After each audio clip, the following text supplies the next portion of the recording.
Welcome to the Fantastic Story Society, a place for the most unusual stories and storytellers, including your masters of ceremony, Max Tim and Scott Marcus. And that's us. It's been a little while. We've been doing more Fantastic Short Story Society podcasts, and so it's been a bit since I've been lucky enough to experience that introduction. Yeah. No, that's I always feel like August, for whatever reason, August feels like the beginning of the spooky time. It's the beginning of the Halloween season. I agree. You start to you lose the majesty of summer, and you start to see and witness the death of nature. But welcome everybody to another episode of the Fantastic Story Society. We're very excited to be here. We have a guest that is going to tell us stories that I have not heard before, and I'm getting kind of sick of Scott's. Me too. I'm only happy. I'm writing a book right now, and I feel like once the book is out, I'm done. Like, what if you need me? I'm on paper. I got nothing else. Right. No, I'm excited because this is going to be talking about some locations I'm sure of where I'm relatively familiar. Yeah. And let's just get into it. This is going to be a good one. Yeah, as we call to order this in our latest inductee to the Fantastic Story Society, I'm very excited to welcome Tony Szabelski to our ilk, to our inner society. Tony, you and I have known each other for a while in passing. We were just kind of Chicago ghost story dudes, but I didn't really know you until I was trapped on a bus for 7 hours with you as we took people across the county. And that was maybe 3 years ago or so. And I believe so, yeah. You've just been such a tremendous co-host on those, we call them, well, I guess it was Ursula that named them the Lake County Ghost Adventure. That's not my branding, but you're such a tremendous storyteller, and you know so much. I've been wanting to have you on this podcast for a while, and I'm excited to have you on today. Well, I thank you. I appreciate that. I appreciate you having me on. I think your stories are very good also. Thank you, Tony. Somebody had to say something. Yeah, somebody had to say something. I've just heard Scott's stories so many times. They're always great and so much fun to hear. I'm sure there are some Scott has not told me. Oh, gosh, yeah. You'll have to read the books, though, because I'm done verbally telling you, I guess. But so, Tony, let's get into your storytelling past. And I know you are just walking the beat pretty much daily. I mean, I lead tours on occasion. You're constantly out there. But where did your, not necessarily tour guiding start, but your life as a storyteller, where did that begin for you? Well, I grew up in the Old Town neighborhood of Chicago. Love it. Right near Lincoln Park. And as a kid, I would hear stories of Lincoln Park having been an old cemetery. I'd hear stories about the Couch Tomb. Of course, all of those stories, especially about the old cemetery, they would always say, oh, but they moved the bodies many years ago. And then I would hear stories about the St. Valentine's Day Massacre, because that was, within walking distance of where I grew up also. So from hearing these stories, I would kind of always relate them to other people, to other, friends that I met that may not have lived in the area that I lived, and other family members who lived a little further out. That's kind of how it all got started. And you were how old? Well, probably 8 to 10, somewhere in there. That's cool. So, I mean, you had it's not common for somebody of that age to understand why history is cool and fascinating. Mm-hmm. So there's something unique about that. Right. I remember my father taking me to the empty field. We entered through the back part of it, which is now the alley behind it, to where the St. Valentine's Day Massacre had taken place, and him telling me this. And I probably was only maybe about 8 years old. Okay. Your dad wasn't concerned about R-rated material. Right. Yeah. Yeah. Mm-hmm. I mean, yeah, I guess when you're talking gangsters, that's with limitations on details, that's appealing to any age. Mm-hmm. Really.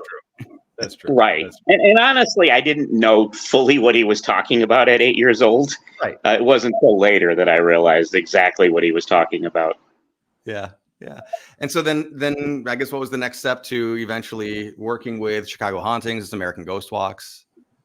Well, I actually went to one of Troy Taylor's Haunted America conferences in Decatur. That was probably about 15 years ago. And I met a lady named Diane Ladley there. Diane Ladley owned a ghost tour company out in the suburbs of Chicago, in Naperville and Aurora, and she wanted to expand to Elgin. Me and her became friends right away. When we got back up to this area, I went out on one of her tours, and then I went on another tour with some people who I was working with later in the year as I got near October. And one night, Diane came up to me and just said, I want to expand my tour company. I'm looking for more tour guides. Would you be interested in being a tour guide for me? And it was kind of out of the blue. I didn't expect that, but I accepted. And the next season, I started with her. I have a couple questions just from a tour guide perspective. So how much, I kind of already know some of these answers, but I kind of want to hear what you think about it. But how much memorization is involved? Obviously a lot, but a lot. Yeah. Is there a point where you're now improving, not making things up, but you're telling it differently, different structure, or, you're not just saying the same thing over and over again?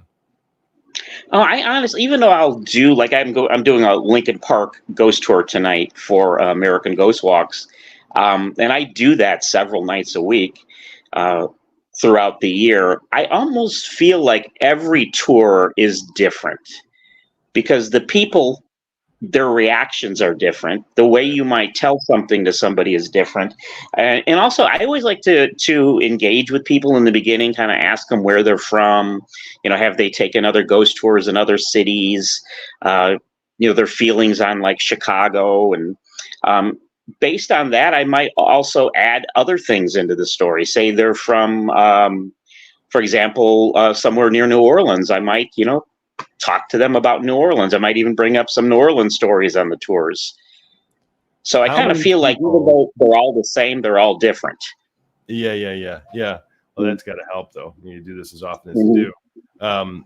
How do you take a consensus at the beginning of these tours? How many people are from Chicago? How many people are not? And then what do you think is the usual type? Are most of these people just out of towners?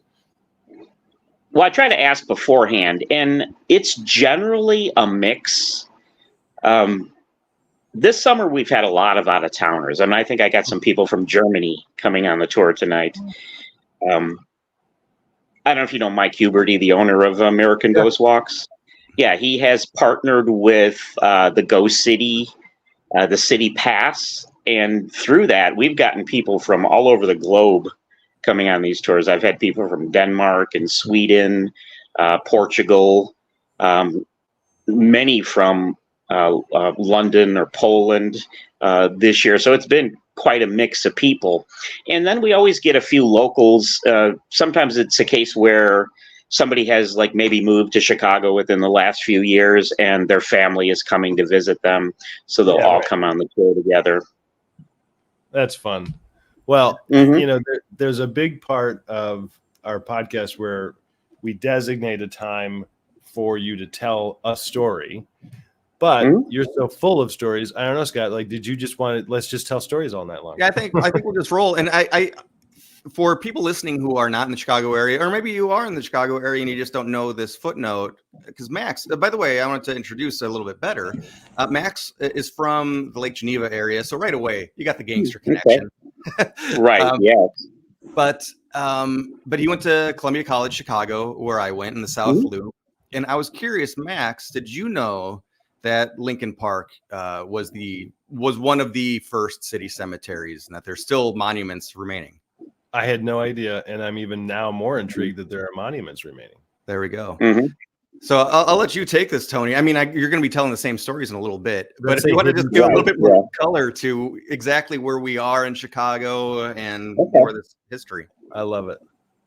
All right, we are in front of the Couch Tomb right now, which is really the only large mausoleum still left from the city cemetery days. And it goes all the way back to, well, the story technically starts in 1857 when a wealthy businessman from Chicago named Ira Couch, who's traveling with his family on vacation in Cuba when Ira dies. 1 year later, his brother James, and him and his brother owned a hotel called the Tremont House Hotel, which would have been in downtown Chicago in the theater district on the corner of Lake and Dearborn Streets. Their hotel was a favorite hotel for Abraham Lincoln to stay in. Side note on the hotel, also a gentleman by the name, well, I don't know if I want to call him a gentleman, but a man by the name of John Wilkes Booth also stayed at that hotel. In 1858, his brother James has this mausoleum commissioned in Lincoln Park, or in the city cemetery, and built at a cost of $7,000. Wow. That's a lot of money. It's the equivalency would be just under $300,000 in today's money.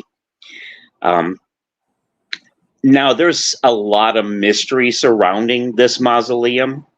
No one seems to know why when they eventually turned this into a park. And it was turned into a park mainly because they were having a lot of problems with it as a cemetery. It being so close to Lake Michigan, when the high tide would come in, the caskets buried near the water's edge would actually be washing back up. And the bodies would be getting into the drinking water, spreading diseases. Of course, typical of Chicago, it took them a while to finally shut the cemetery down, even though they knew it was spreading diseases. Why they left this mausoleum here is unknown. It's a total mystery today. There were other mausoleums that were eventually moved either like Graceland Cemetery or Rose Hill Cemetery or Oakwoods. The other mystery surrounding this is we have no idea if anything remains inside it. Yeah. There's conflicting stories as to whether Ira Couch and any of the other family members were moved to Rose Hill, where they do have a family plot there.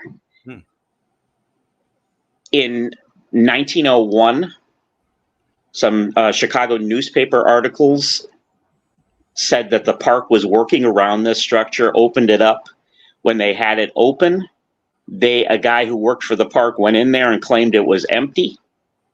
But Ira Couch's grandson kind of shot right back and said, no, there should be at least 7 bodies in there, including Ira Couch and a few other family members, plus apparently some unknown woman that died in their hotel, just adding to the mystery. And, she's staying rent free then. Okay. Yeah, I guess so. Yeah. But they do have headstones in Rose Hill Cemetery, the names of the people that he mentioned being in this mausoleum, the grandson did. But Ira Couch isn't listed in Rose Hill Cemetery's records. So those are some of the big mysteries surrounding the Couch tomb.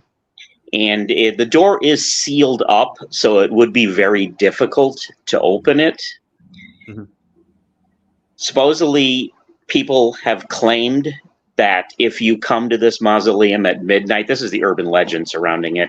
You come to the mausoleum at midnight and you stand in front of it looking up at the name where it says Couch right up above it, and you say the phrase 3 times, graves belong to the dead, not the living. Supposedly the mausoleum's going to open up and a white silhouette of what looks like a woman is going to come out and greet you. Have you tried this? I actually have not, but I had a friend who just did it the other day, just like a couple of days ago. And we don't know where he is. Yeah. He's actually got a video up on YouTube of him standing in front of it. Well, he ended the video still standing in front of it. So I'm assuming that he's all right, but I haven't heard from him since then. But yeah, I actually saw him at the end of my tour on Monday night, and he told me he was going over to the Couch Tomb to try the legend. That's fun. That's great. I've never heard that legend. It's kind of little Mary Worth, Bloody Mary. Yeah, I got a little Mary Worth, Candyman. Candyman, actually, the movie wasn't filmed that far from there. So that's what I was going to ask. So where is this exactly? So it's in Lincoln Park, like the actual park? Right. It's on the south end of Lincoln Park, right near the Chicago History Museum. Oh, I know it's exactly. Actually directly behind the museum, right at just off of North Avenue and Clark. Okay. It's really pretty down there. I mean, the entire park. Beautiful spot. Yeah. Hard to believe there's so many bodies under the ground. How about that? So how much of Lincoln Park was actually the cemetery? Was it the entire current existing park, or was there a section of it that was the cemetery? No, it was mainly it actually would have started in what is the Gold Coast neighborhood today. Okay. On what would be Schiller and Dearborn streets. Oh, wow. So there were a lot of buildings that were actually built on some of apparently they dug up a lot of human remains when they built a lot of the mansions in the Gold Coast. And the cemetery would have extended primarily to about where the zoo starts. Oh, okay. Oh, wow. But some stories suggest it went as far as what is Webster Avenue. But if the cemetery that may have been part of the grounds of the cemetery, but I don't think there were any burials further out as far as Webster.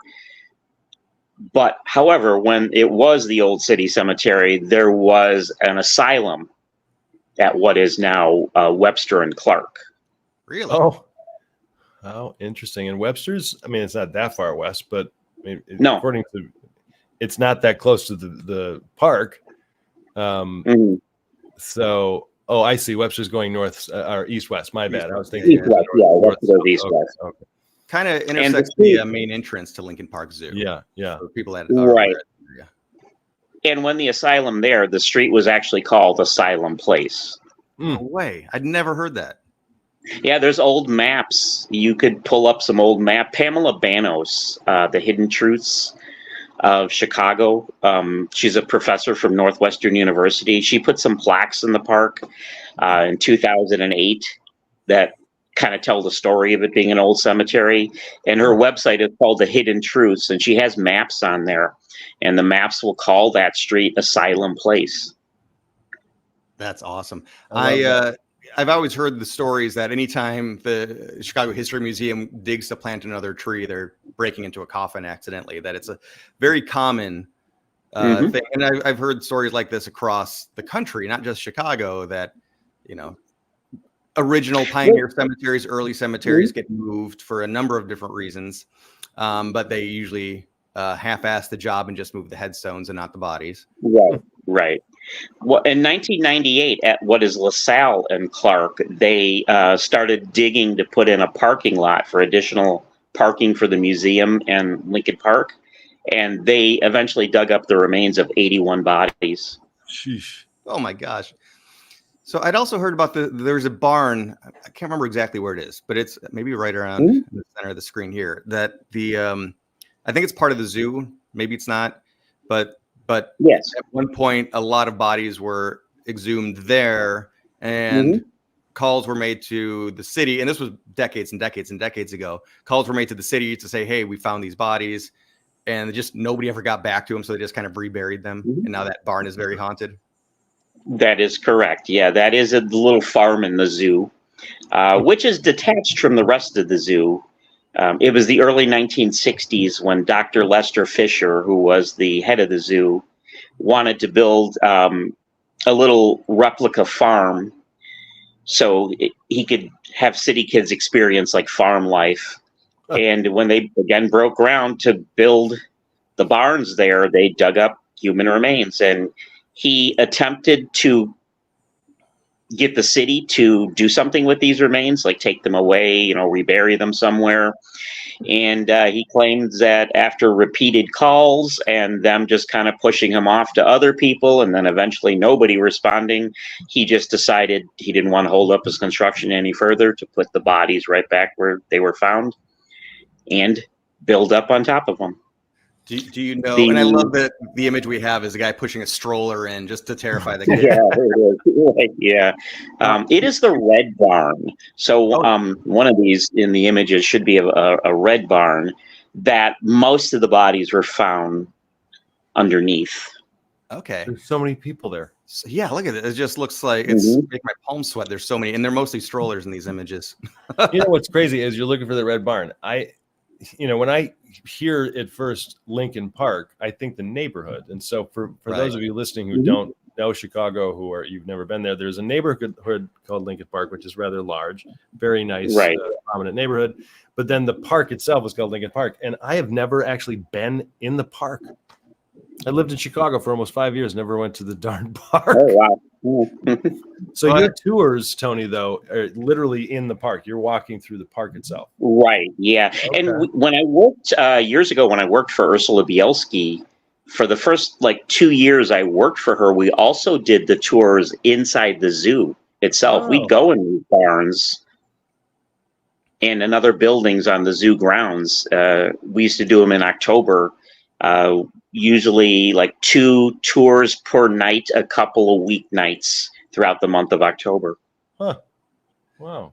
So then let's hear, I'd love to hear, what are the claims of hauntings in the barns? Well, actually one night when this was before we started doing the tours, and Ursula got permission from the zoo officials to do an investigation on the grounds. And we were in the red barn. We were in back. They have some offices back there. We were in one of the offices, and this is, I want to say probably about 9:30, 10 o'clock at night. We heard it sound like a woman screaming coming from another part of the barn. It didn't sound like it was coming from outside. And we all looked outside anyways and couldn't find anybody, but we heard this screaming. I think either Ursula or one of the other investigators actually got it recorded. Oh, wow. And we could not find anything. And people have also reported seeing shadows in the barns, and especially that red barn. Interesting. Why would a ghost be screaming in a cemetery? Maybe they saw a ghost. Maybe. Yeah, who knows? A ghost saw a ghost. Mm-hmm. This is fascinating. So, all right. No, so other than the red barn, which we're looking at right now, which is in pretty damn good shape. Tell me some other fantastic stories about the park itself, because now I'm really intrigued. I have to go to the park. I can't believe I've never been there. Well, there are estimates that there could still be anywhere between 10 to 15,000 bodies underneath the ground. If you go to that Hidden Truths website, Pamela Banos has it broken into 4 different cemeteries. A Catholic cemetery, a Jewish cemetery, which was just a very small section, the city cemetery, and then a potter's field where poor would have been buried. There are plaques on the Catholic cemetery, the potter's field, the couch tomb, and there's a plaque for a guy named David Kennison, who apparently from Chicago history, at least he told people he was about 120 years old when he died, claimed to be the last survivor of the Boston Tea Party, was in several different wars, including the Revolutionary War and the War of 1812 and a few others. They have a memorial boulder to him in the park because he was buried somewhere there. They don't know. The boulder might not actually be marking the exact spot. But there's another plaque there that also says he may not have 100% been telling everybody the truth about everything. He may not. Definitely a gifted storyteller, I think. Yeah, right. I believe so. Yeah. The Potter's Field would be under where the softball fields are in the park. There is a plaque there saying that there could be as many as 15,000 people that were buried there at one point, including 4,000 Civil War soldiers that died at Chicago's prisoner of war camp, Camp Douglas on the south side, that were buried in mass graves. Wow. Yeah. So they died on the south side and they shipped them up to this cemetery. Right, because that would have been the city cemetery. Well, they did bury some on the grounds of Camp Douglas. Wow. Is there Which, interestingly enough, they built a Culver's restaurant over that site. Oh. Wow. All right. I was just going to say, is there anything there? Culver's. Yeah. Culver's and some condos. Yeah. Yeah, Culver's and some condos they built up over what used to be Camp Douglas and the cemetery for Camp Douglas. Oh, God. That's wild. And then, so the zoo, the fact that the zoo is haunted is fascinating. I guess let's talk a little bit about that. Yeah. What's the story of the zoo? How did that even come about? Like, who decided to put a zoo in the middle of the Chicago? Yeah, I have no clue, but it is one of the oldest zoos in America, built in 1868, or that opened in 1868, right about the same time as the Bronx Zoo, but it would be behind, both of them would be behind the Philadelphia Zoo, which was number one. Why they chose it to go right where it's at, I have no idea, and built it partially over what used to be the old cemetery grounds. Again, have no clue why they did that. The woman's restroom in the Lion House is known to be the most haunted spot. Of all places. Yeah, well, they do have mirrors on either sides of the wall of that restroom, and the mirrors are placed back to back facing each other. And many believe that that is a spirit portal. Yeah.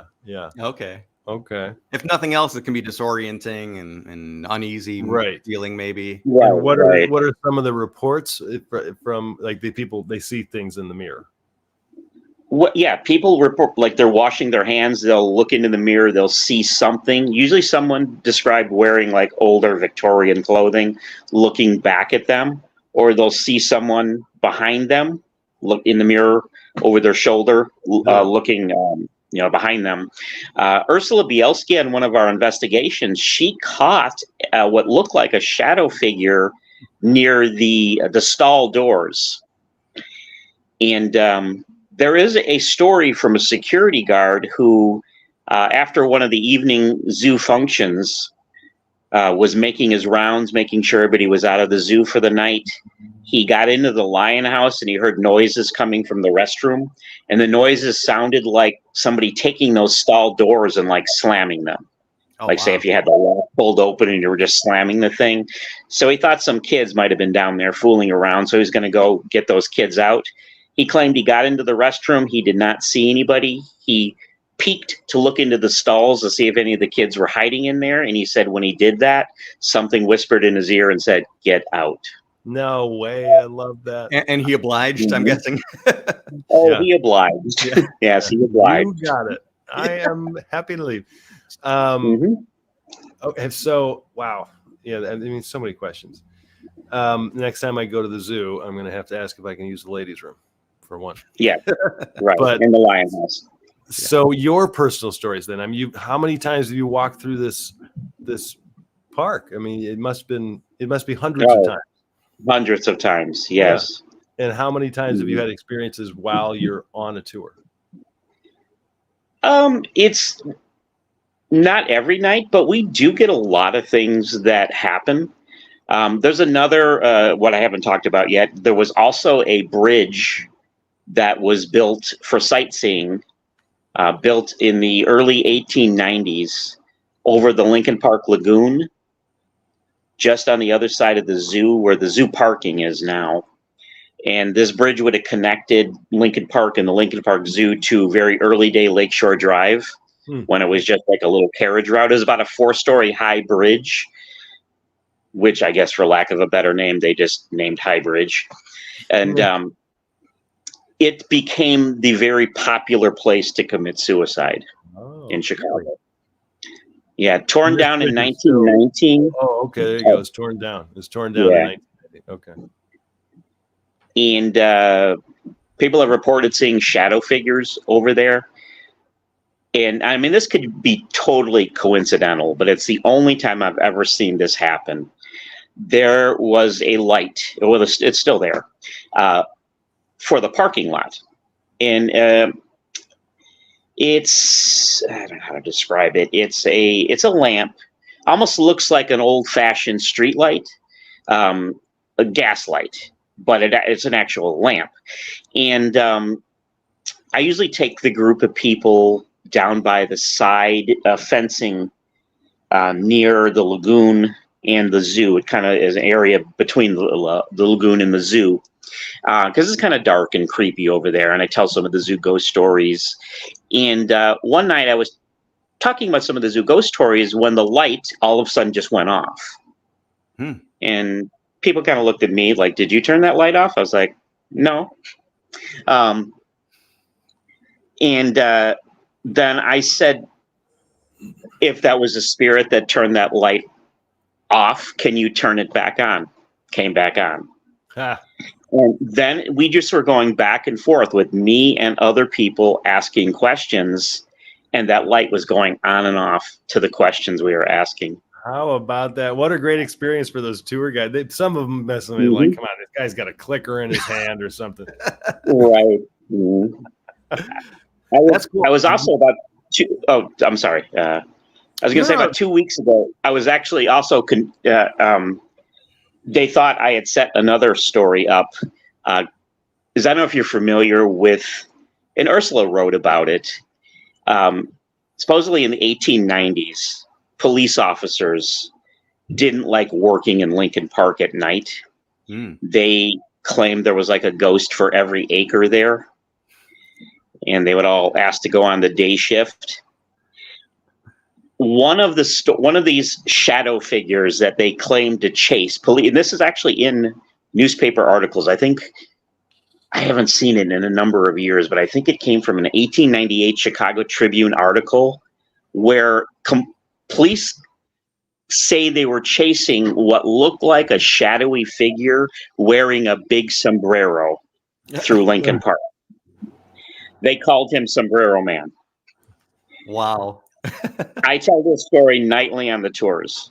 About 2 weeks ago, where I tell the story, they have a big statue of Ulysses Grant, and we're by the statue of Grant when along, as I'm telling the story, this guy is pushing an ice cream cart going right by us wearing a big sombrero.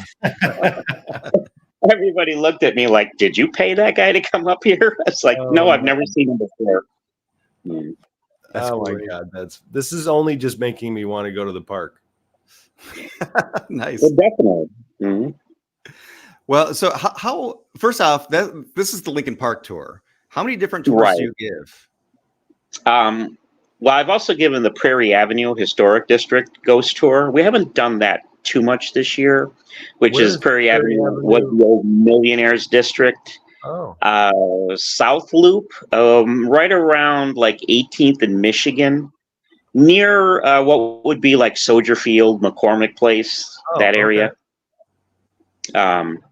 That's where like Marshall Field, Potter Palmer, George Pullman, a lot of millionaires from Chicago history used to live at one point. The first tours I gave for Ursula, walking tours, were Lupin River North tours. One version started at the Billy Goat Tavern, and we'd go to like the water tower, the Eastland site where the boat tipped over in the river, the theater fire, 1903, Iroquois theater fire. I'm trying to think. Holy Name Cathedral. Where else do I go on that tour? Oh, the what's now a fire station used to be the old jail, where about 90 men were hung on Illinois and Dearborn streets. That was another stop I'd go to. And I've done a version of that tour for Mike. I've also done certain neighborhood tours and like pub crawls. I do the regular haunted history bus tour, which goes to like the Valentine's Massacre, the Couch Tomb, the Eastland site, the Hull House, starts at the Congress Hotel. I've done the Resurrection Mary tours, the Vanishing Hitchhiker out in the southwest suburbs. See, this is why I wanted Tony on. Because also do the Devil in the White City tour once a month for Mike. And then of course the Lake County tours. Yeah. How many tours do you think you give in a year? Oh, probably over 350. Wow. Just about every single day you're giving it. There are, and sometimes, especially if we don't have a guide to cover me in the evening, if I have to do an afternoon Devil in the White City tour, I might end up having to do the bus tour at night also. Or I think coming up soon, I got a private afternoon tour from like 2 to 5, and then I have to go to Lincoln Park at night and give the evening tour. Wow. It's remarkable just how much, and I know you're doing it a lot, so it's staying fresh, but they're doing obviously so much though.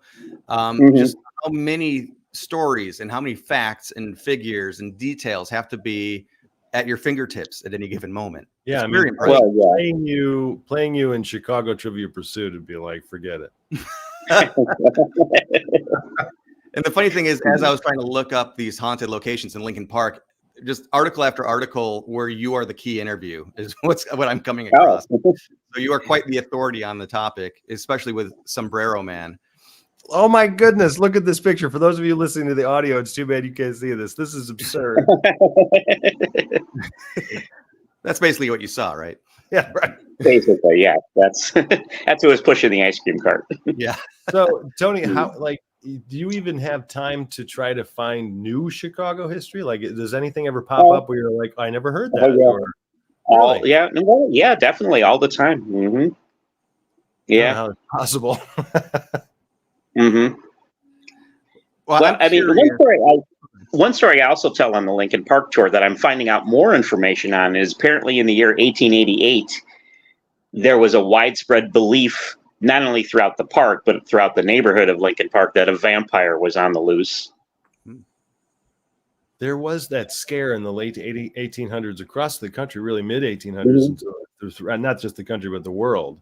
Right. There was this very real belief in vampires. Interesting. Mm-hmm. Yeah. Is that like Spring Heel Jack type territory as well? Or is that that same time period, right? Okay. Yeah. Yeah. Mm-hmm. What is Spring Heel that would be actually.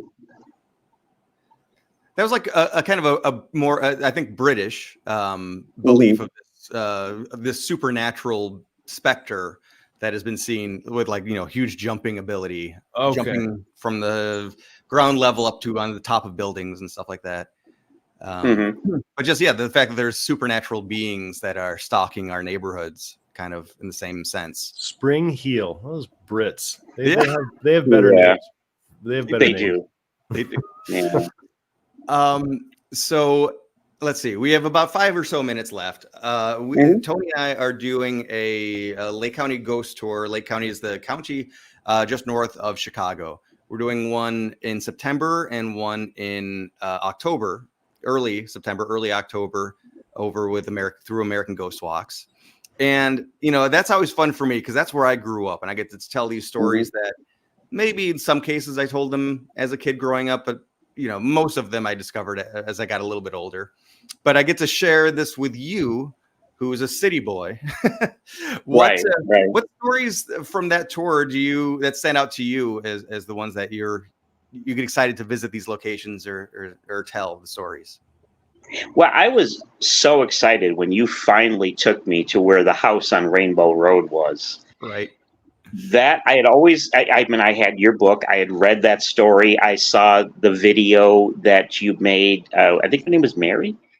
Who actually, she was on one of my tours a couple years ago. And I always wanted to go to that site. When I first learned that tour with Ursula, I would ask her where that was, and she'd say, "Oh, well, it's down over that way somewhere, but I don't really know." Yeah. Well, so tell us what you were able to actually take me to that location. So I don't know what this is. You've probably told me about it, Scott, but I've forgotten. So a lot of our listeners probably don't know either. Yeah. So this is a huge story, and it's gotten bigger and bigger as not only witnesses have come out, but actual family members. But this is a place in Barrington, Illinois, again, north of Chicago, Lake County, McHenry County border. And it's a place that for the longest time was just this big, empty, decaying house. I mean, prime bait for high schoolers to go and explore. And this is definitely one where I grew up hearing tales, especially through high school, of friends visiting this house and getting scared and getting spooked. And again, this is a big story, but I'll just get to the essence of it, which is that among many other sightings and many other experiences people were having is that people would see a little boy on the property or at the end of the driveway, wearing either overalls with a red shirt underneath or footy pajamas with fire trucks on them. And this was just a common occurrence, and people didn't know why it was haunted, other than the fact that it just looks creepy and maybe you're psyching yourself out, but why are multiple people seeing the same thing? And it was definitely a very, very popular page on my website, people sharing their own stories and all that. And eventually somebody found an article from the Tribune 1963 of a little boy that died there. And it's like, okay, this is amazing. I'm getting goosebumps right now as I'm telling you this. But we've seen the ghost story, but we didn't know the history. But now we have a history that backs up the ghost story. That's profound. That's amazing. And then family members doing research of their own family came across my website, find out we're talking about this family tragedy of theirs. Oh. And unfortunately, they weren't offended or upset at all. They were curious and they wanted to learn as much as they could. And they wanted to share what they knew as well with me. And one of the things was that, well, first off, the girl, the sister who lost her little brother, she asked her dad, because she was very young when this happened. And she said that, by talking to her dad, they found out that, on the day that Billy died, he was wearing a white shirt with overalls. But by the time he had actually passed away, his white shirt was blood red. It had bled through completely. Oh, wow. And that, yes, he did have fire truck footy pajamas. That is what he wore. What was he bleeding from? How did he die? So here's where it gets even wilder. So the basic, the accepted answer is that he was left unattended. He was playing on his own, and there was a bird bath with a big, heavy concrete basin on the top. Oh, right. And so he kind of tries to pull himself up on the thing to look into it, and ends up pulling this thing onto himself and crushing himself. Right. Now that part I remember you telling me.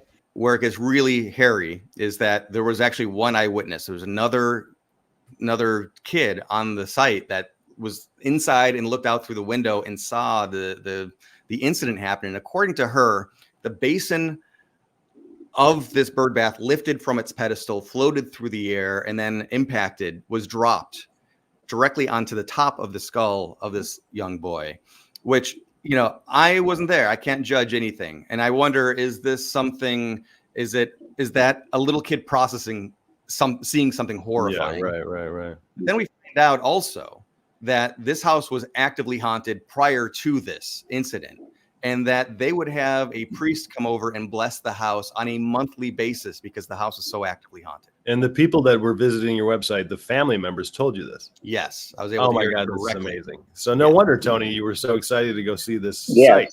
I was, But the house is no longer there. The house is no longer there. What was once a big driveway down to this large estate is now a road with a number of different houses built on the property. Oh. And I'm curious to find out, hopefully nothing is violently happening there anymore, but I'm curious to find out if anybody in that neighborhood is having occurrences. Yeah. Well, I love that. And I love all the stories that you told, Tony. I mean, I absolutely want to go to Lincoln Park now. I know you have to actually go to a tour right now, so we're going to send you on your way, but we'd love to have you on again, because I'm sure there are so many more stories to be telling. That would be great. Other than a quick passing reference to the St. Valentine's Day Massacre, we didn't talk about the Mafia, and I thought we were going to be telling gangster stories the whole time. So we definitely need to have you back on. Yeah. All right. Yeah, sounds good. I look forward to that. Well, so we appreciate you, Tony. And go ahead, Scott. No. Yeah. If you're in the Chicago area and want to take a tour with Tony, it's AmericanGhostWalks.com, and you can just, click on the destinations area and select Chicago. But yeah, there's more than ample opportunity to hang out with Tony as he takes you around. Oh, definitely. 350 times a year, apparently. Yeah, at least. Mm-hmm. All right. Well, thank you so much, Tony. Scott, thanks, you for the Rainbow Road story. And yeah, we're looking forward to getting Tony back on. But to all of you watching or listening, as always, there are stories everywhere, fantastic ones, I'm sure. If you hear of any and you want to share them with us, let us know. There are multiple ways to get in touch. So have a fantastic time at the end of this summer, which makes me sad. And hopefully the fall and Halloween season coming up is a good one.